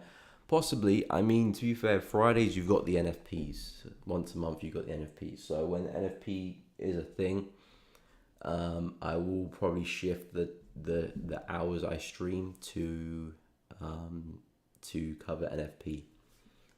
So hopefully that will make up for it. But yeah, the markets are going to be a bit slower today in general. I mean, sometimes you get some nice moves on Friday, but they typically happen in the afternoon, I feel like, anyway. They typically happen in the afternoon, especially when we've got news. But in terms of news, today is pretty dead.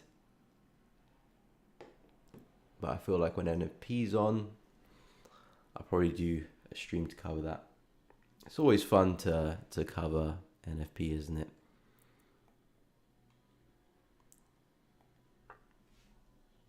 Okay, USD's pushing down a little bit. Has that hit analysis TP yet? Oh, very, very close. Very, very close. Aussie dollar, you pushing down? No, you're not. Maybe at this rate, I don't even get a trade on Aussie dollar. No problem, Lauder. You approaching my take profit? Yeah, I just had a look. See, very, very close. Starting to sell off now. I think your take profit was like 40 something, which is like around here. So yeah, few pips to get there. Few pips. It looks like it will get there because we've had a really big drop. So momentum's definitely with the bears. It will be very kind of out of the blue for prices suddenly push up. Of course, it's a possibility, but you know, if it was going to push up like that, you're probably looking at some type of news catalyst for that, which we don't really have. So you probably would expect price to slowly roll over at least.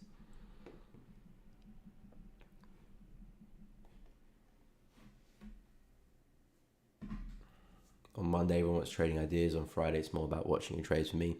Yeah, I concur. I mean, I'll still take trades on Friday, but of course, I'll be managing trades from early in the week.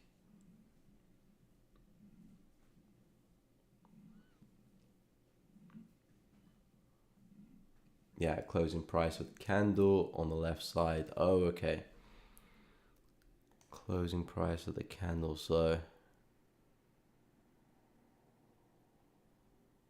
like there. Yeah, that's nail-bitingly close.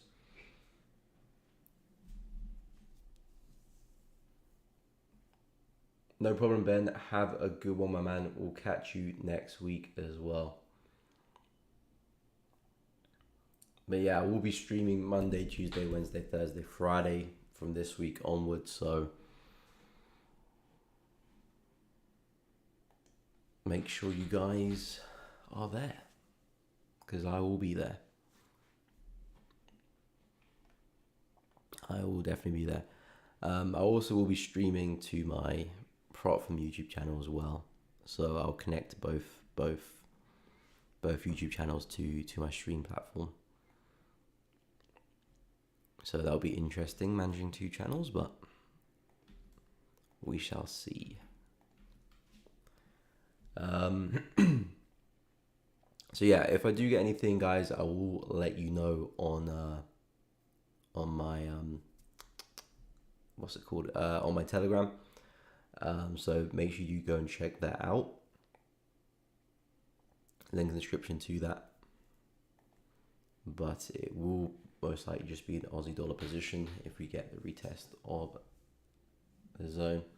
So I was taking take a profit on a Friday. Yeah, I agree. I think it's between a Monday and a Friday for me. Monday's nice because it's start of the week. Friday's nice because it's like end of the week and you can enjoy the weekend ending on a high note.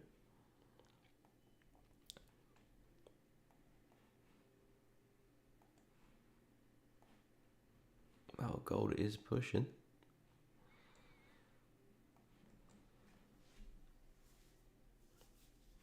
Yeah, I will put the link. I mean, I'll do like announcements for it, so I will be posting the link on that. I mean, let me just get the link and just post it in the chat right now. But I will be, don't worry, I will be pushing that link in people's faces soon enough.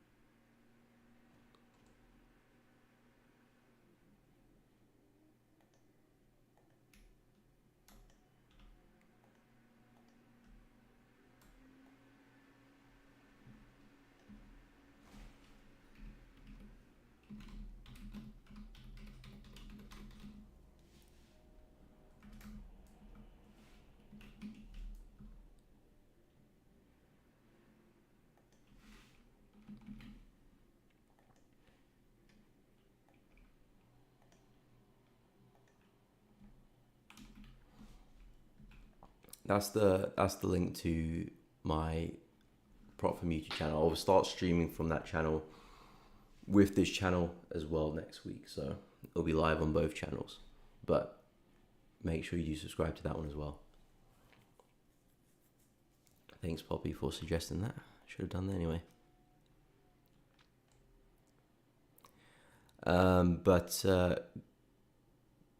We are at the end of the stream, guys, but like I said, next week I will be streaming Monday, Tuesday, Wednesday, Thursday and Friday, so make sure you are there as well. If you have enjoyed the stream, guys, please be sure to drop a like, subscribe to this channel, subscribe to the Elevating Traders channel as well, if you want to see more content similar to this. I do appreciate everyone coming to the stream. Thank you to my moderators as well for helping out. Really do appreciate that. Check out the Telegram channel, link in the description there. If I do get the Aussie position, I will share that there, so keep a lookout and see. And yeah, make sure you subscribe to the channel as well. I appreciate that, Anis. It was the first time I've heard of the channel. Yeah, I haven't spoken about it yet, but I will be speaking a lot more about it in the near future. But guys, thanks so much for coming to the stream. Do appreciate that. Have a fantastic Friday, a fantastic weekend, and yeah, be rested and ready for next week. But I'll catch you all. Well, I will be uploading tomorrow as usual my weekly analysis, so do stay tuned for that. But besides from that, guys, have a great weekend, and I'll catch you all in the next one.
Oh.